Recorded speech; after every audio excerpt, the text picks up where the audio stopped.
watch your parents have sex every day for the rest of your life? Or would you join in once and stop it forever?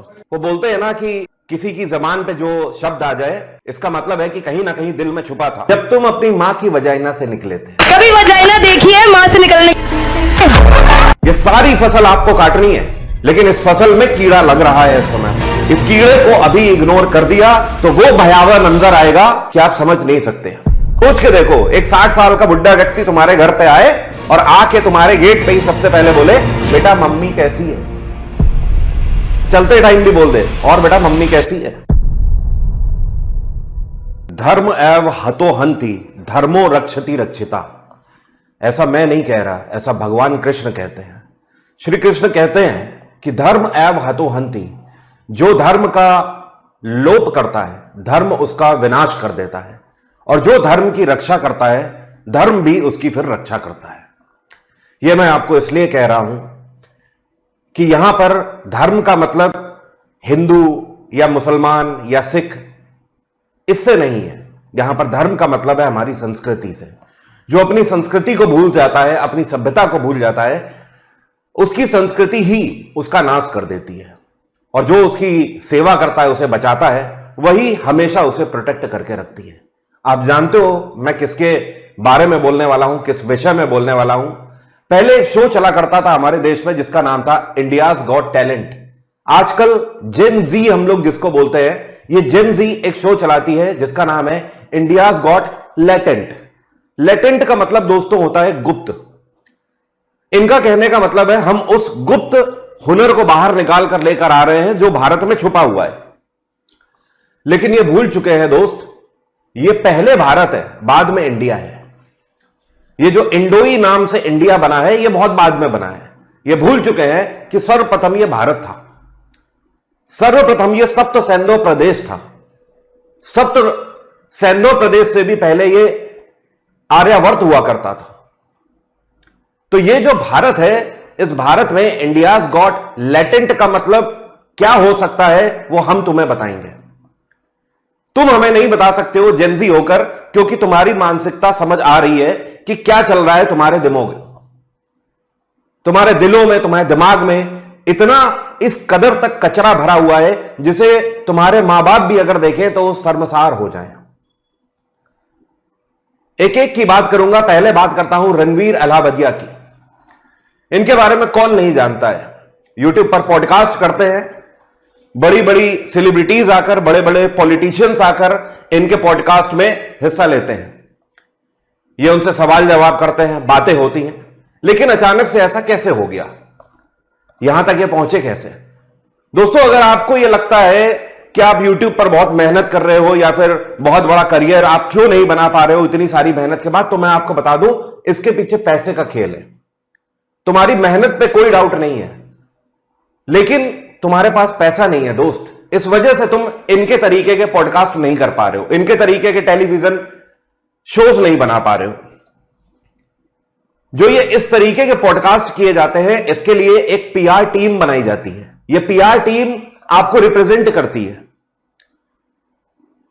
Initial level पर ये जो PR team बनाई जाती है, इस तरीके की पेड एजेंसीज होती हैं जो आपको बोलती हैं कि आप हमें पैसा दो और हम आपके लिए सेलिब्रिटीज को लेकर आएंगे। इन सेलिब्रिटीज के साथ आप इंटरव्यू कर पाएंगे। सेम उसी तरीके से जैसे कि आज को आपको करीना कपूर से भी अगर एडवर्टीजमेंट करवाना है तो आप पैसा देकर करवा सकते हो। जाहिर सी बात है, उसमें कुछ गलत नहीं है। लेकिन इस तरीके के पॉडकास्ट, इस तरीके के शोज जो आजकल चल रहे हैं, ये भी पीआर टीम की ही वजह से चल रहे हैं। और इन्होंने पैसे के दम पर इस तरीके का अपना पॉडकास्ट चैनल बनाया और उसके बाद करोड़ों रुपए कमाए एडवर्टीजमेंट करके, सारी चीजें। समस्या यहां पे भी नहीं है। रणवीर अलाहाबादिया एक ऐसे व्यक्ति हैं जो पहले से योगा को प्रमोट कर रहे हैं। ये सनातन धर्म को रिप्रेजेंट करते हैं, वही सनातन जो हमारी रूट है, हमारी पहचान है। प्रधानमंत्री नरेंद्र मोदी इनको कुछ समय पहले यूट्यूब क्रिएटर अवार्ड से भी सम्मानित कर चुके थे दिल्ली में। आज की डेट में पीएम नरेंद्र मोदी ने जब इनका यह शो देखा होगा, पहले तो उनके पास इतना समय नहीं होगा, लेकिन अगर उनके कान तक ये बात पहुंच गई होगी पीएम नरेंद्र मोदी के कि इस आदमी ने क्या किया है या क्या इस आदमी ने बोला है, तो उन्हें भी एक बार को शर्म आ रही होगी और उन्हें भी गिल्ट फील हो रहा होगा कि मैंने किस व्यक्ति को अवार्ड दे दिया। यह व्यक्ति वो है जो कि अपने शो में इंडियाज गॉट लैटेंट में यह बोलता है कि आपके माता पिता, मतलब मुझे बोलते हुए भी थोड़ा सा जबान से मेरी कांप रही है, लेकिन मैं बोलूंगा, जरूर बोलूंगा, इसलिए कि जो ये जेंजी है ये थोड़ा सा जरा ठीक से आ जाए रास्ते पर। अब नहीं तो बेटा इतनी समस्या हो जाएगी ना कि तुम्हारे मां बाप के पास रोने को आंसू भी नहीं रह जाएंगे। और पहले तो मुझे पता है इस वीडियो को जेंजी तो आगे बढ़ाएगी ही नहीं, लेकिन ऐसे लोग जो कि पेरेंट है या फिर पेरेंट बनने वाले हैं या फिर दूसरे पेरेंट्स को जानते हैं, उन तक इस वीडियो को जरूर पहुंचाए। रणवीर अलावदिया, ये व्यक्ति इस एपिसोड में यह बोलता है कि आपके माता पिता को अगर आप सेक्स करते देखते हो तो क्या आप उसे ज्वाइन करना चाहोगे। यह इंसान बोलता है कि तुम्हारे अंदर, चलो मैं तुम्हें एक कंडीशन देता हूं कि तुम्हारे अंदर अगर सेक्स की भूख है, अगर उसे खत्म करना है तो किस हद तक वो सेक्स की भूख होगी, कि क्या तुम अपने माता पिता के सेक्स टर्म को ज्वाइन करना चाहोगे और 1 महीने तक ज्वाइन करके उसके बाद आपकी आदत छूट जाएगी। I have another question. Yes. Would you rather watch your parents have sex every day for the rest of your life? Or would you join in once and stop it forever? वो बोलते हैं ना कि किसी की जबान पे जो शब्द आ जाए इसका मतलब है कि कहीं ना कहीं दिल में छुपा था। बी पराग ने इस व्यक्ति के शो पर आने से मना कर दिया है। ऐसे कई लोगों को धक्का लगा है। इतना ही नहीं, इस आदमी ने और भी लिमिट क्रॉस कर दी है, जिसको एक घिनौना दिमाग बोला जा सकता है। जो इंसान अपने पेरेंट के लिए यह सोच रखता हो वही ऐसी बात बोल सकता है। और आई एम वेरी श्योर इसके माता पिता को भी अब तक ये सारी चीजें पता होंगी और उन्हें भी इतनी तो शर्म आ रही होगी कि उन्होंने किस घोंचू को पैदा कर दिया है। ये इतना बड़ा घोंचू है। इतना ही नहीं, एपिसोड में आगे ये एक कंटेस्टेंट को बोलता है कि अगर मैं तुम्हें 2 करोड़ रुपए दूं तो क्या तुम मेरा करोगे। 2 crore in cash, you'd suck my dick. आप समझ गए, बिल्कुल सही, आप समझ गए।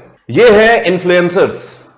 इनके पास व्यूज कहां से आ रहे हैं, क्योंकि आप इन्हें व्यूज दे रहे हो, आप इनके वीडियोस को शेयर कर रहे हो। इनके पास पैसा कहां से आ रहा है, भले ही आपको लग रहा है आपकी जेब से नहीं जा रहा है, लेकिन आपके समय से जा रहा है इनके पास पैसा। ये जो समय आप दे रहे हो इनके वीडियोस पर, जिसकी वजह से आज ये नौबत यहां तक आ गई है। कॉमेडी शोज पहले भी हुआ करते थे, गॉट टैलेंट शोज पहले भी हुआ करते थे, लेकिन हमें क्या लगता है, अरे हटाओ उन दकियानूसी बातों को, पुराने जमाने की बातें हटाओ। आज तो जेंजी का जमाना है। आज इंडियाज गॉट टैलेंट नहीं चलेगा, आज इंडियाज गॉट लैटेंट चलेगा। दूसरी ये लड़की है जिसका नाम है अपूर्वा मखीजा, ये भी अपना यूट्यूब चैनल चलाती है।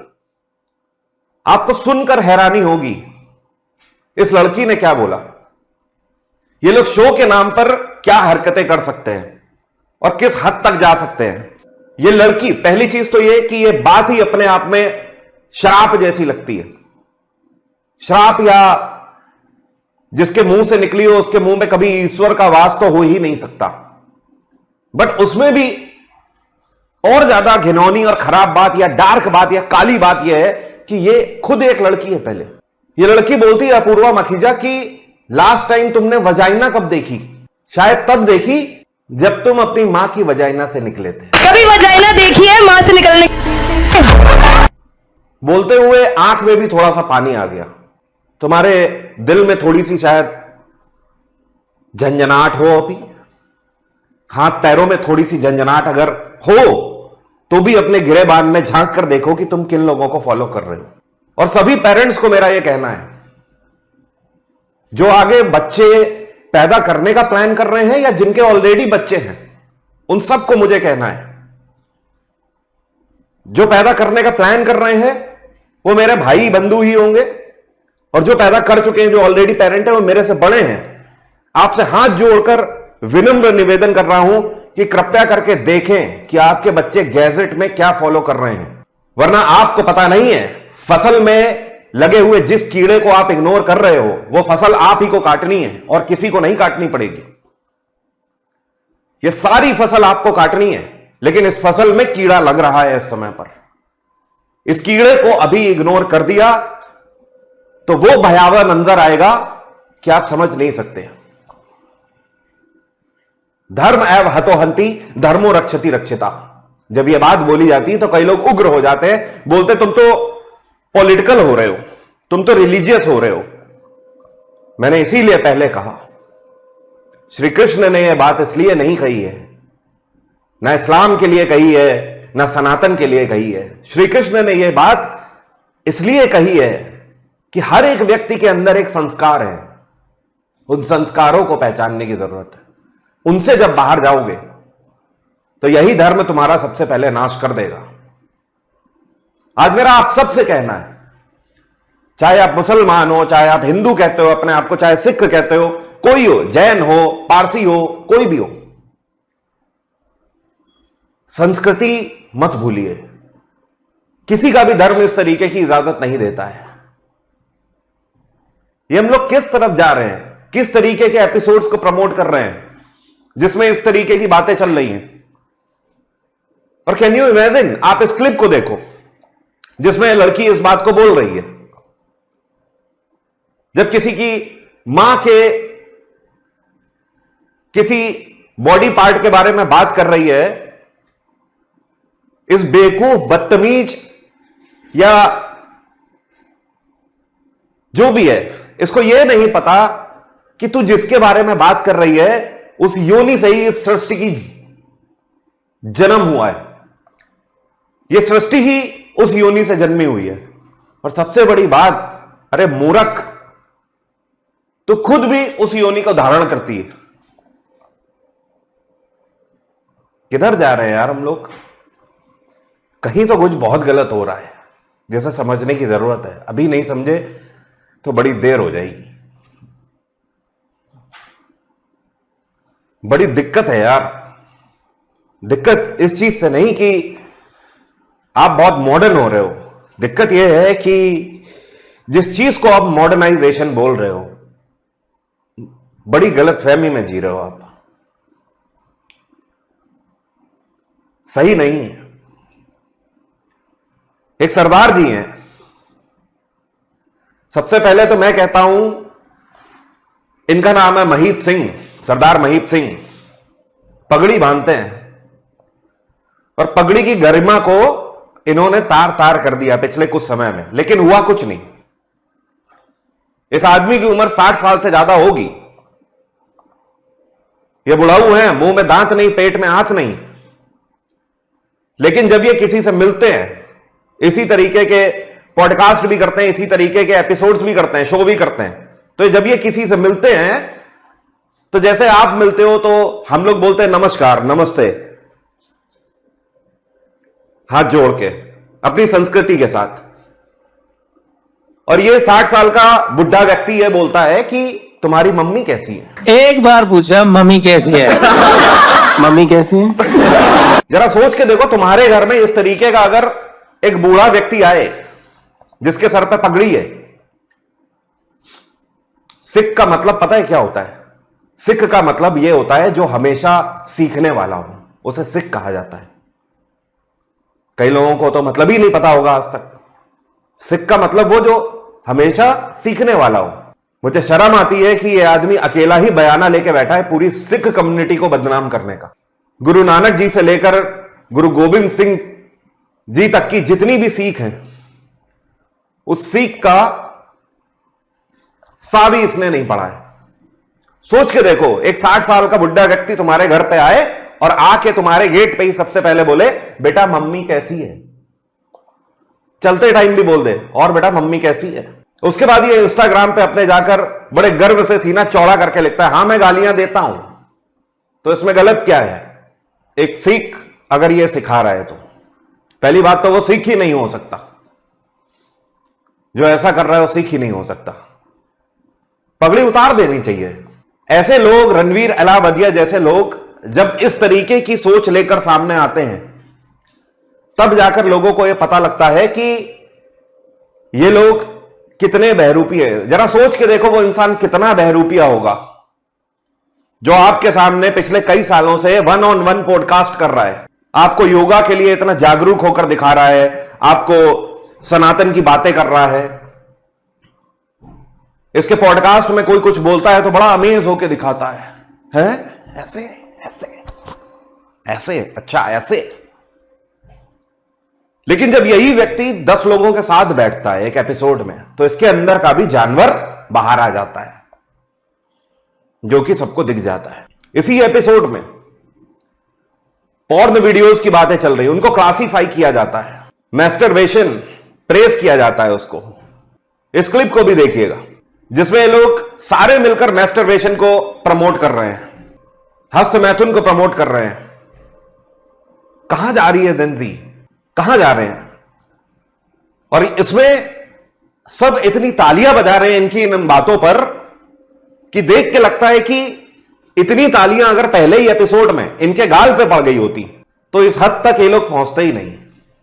लेकिन गलती सिर्फ तुम्हारी है, सिर्फ तुम्हारी, तुम्हारे माता पिता की नहीं। आज की डेट में कोई पिता अपने बच्चे को पैदा कर देता, उसके बाद भी वो उसकी गारंटी नहीं ले सकता कि वो बाहर जाके अपने पिता का नाम रोशन करेगा या मिट्टी में मिला देगा।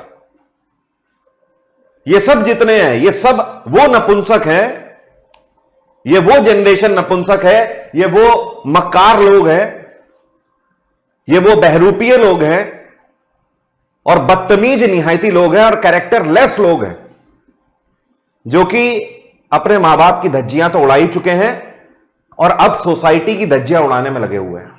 लेकिन मैं इस चीज को मानता हूं, देश में चाहे कितने बेईमान हो जाएं, कुछ ना कुछ ईमानदार जरूर रहेंगे, क्योंकि यह देश जिस दिन बेईमानों से भर गया उस दिन यह देश एक कदम नहीं चल पाएगा।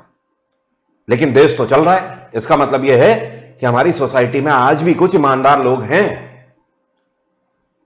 उसी तरीके से भले ये जेंजी की कैटेगरी में आप भी हो, लेकिन मेरा यह मानना है कि आप में से भी कुछ ऐसे होंगे जो कि ईमानदार होंगे अपने चरित्र के प्रति, अपने व्यक्तित्व के प्रति, अपने माता पिता के प्रति।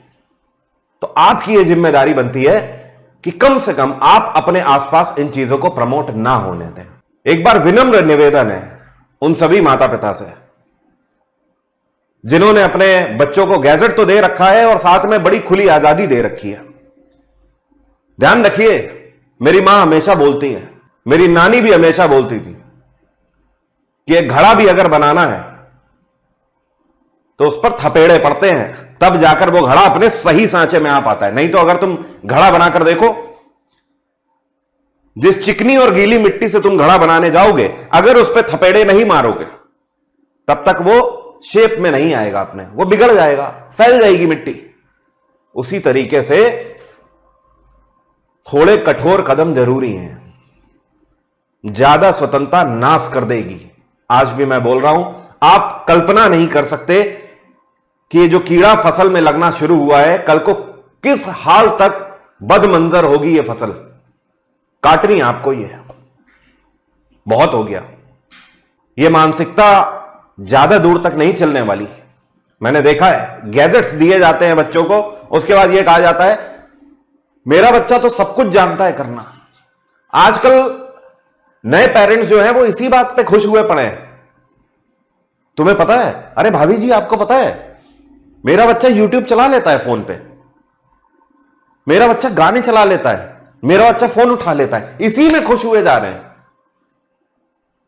और इनके बच्चे को किताब के पहले चैप्टर के बारे में पूछ दो तो वो बच्चा नहीं बता पाएगा, क्योंकि सोच ही वैसी हो जा रही है। आप अपने बेटे को मॉडर्न बनाना चाहते हो, लेकिन आप अपने बेटे को इंटेलेक्चुअल नहीं बनाना चाहते, क्योंकि इंटेलेक्चुअल बनाने में शर्म आती है ना। मॉडर्न बनाना है सबको, मॉडर्न, मेरा बच्चा मॉडर्न बने। और मॉडर्न कैसे बनेगा? मॉडर्न बनेगा मोबाइल से। जब तक मोबाइल चलाना नहीं आ जाएगा तब तक मॉडर्न नहीं बन सकता। यह तो मानसिकता है हमारी। जो बच्चा आज की डेट में जितना ज्यादा मोबाइल चला रहा है वो उतना मॉडर्न है उसके माता पिता की नजरों में। और तो और दूसरे पेरेंट्स भी, जिनका बच्चा पढ़ाई में भी मन लगा रहा है, उसके भी हाथ में मोबाइल दिए दे रहे हैं कि अरे बेटा थोड़ी देर मोबाइल तो चला लो। पढ़ाई करते रहोगे तो मॉडर्न कब बन जाओगे? देखो बराबर वालों का लड़का कितना मोबाइल चलाता है, मॉडर्न बन गया। वैसा ही तुम्हें मॉडर्न बनना है। हमारी इज्जत को मिट्टी में मत मिला देना सोसाइटी में, मॉडर्न बनो तुम, समझ जाइए। बच्चा आपने पैदा किया है, परवरिश भी आपके हाथ में है। मेरा क्या जा रहा है? डेली डेली थोड़ी आऊंगा कहने, मेरा कुछ नहीं जा रहा उसमें। लेकिन इस संस्कृति को, इस सोसाइटी को, इस समाज को, इस देश को चारों तरफ से क्षति पहुंच रही है।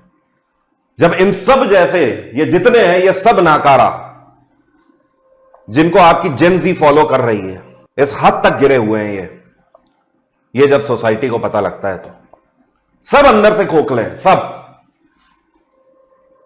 सबको पता है ये सिर्फ कैमरे के सामने एक्टिंग कर रहे हैं, इस देश के लिए नहीं, सोसाइटी के लिए नहीं। अगर आपको संस्कृति की भी नहीं पड़ी है तो उसके लिए भी नहीं, कम से कम अपने लिए ही अगर जेन ज़ी पर थोड़ा ध्यान रखोगे तो भी काफी है। वरना वो दिन दूर नहीं जब इस तरीके की मानसिकताएं घरों के अंदर पहुंचेंगी और आपके बेडरूम तक पहुंचेंगी। जैसा कि यहां पर डिस्कस किया जा रहा है कि आप एक पेरेंट हो और आप दोनों सेक्स कर रहे हो और आपका बच्चा आकर उसी में पार्ट लेने की बात कर रहा है। सोच के देखिएगा, बहुत जरूरी है ऐसे सोचना। जय हिंद, जय भारत।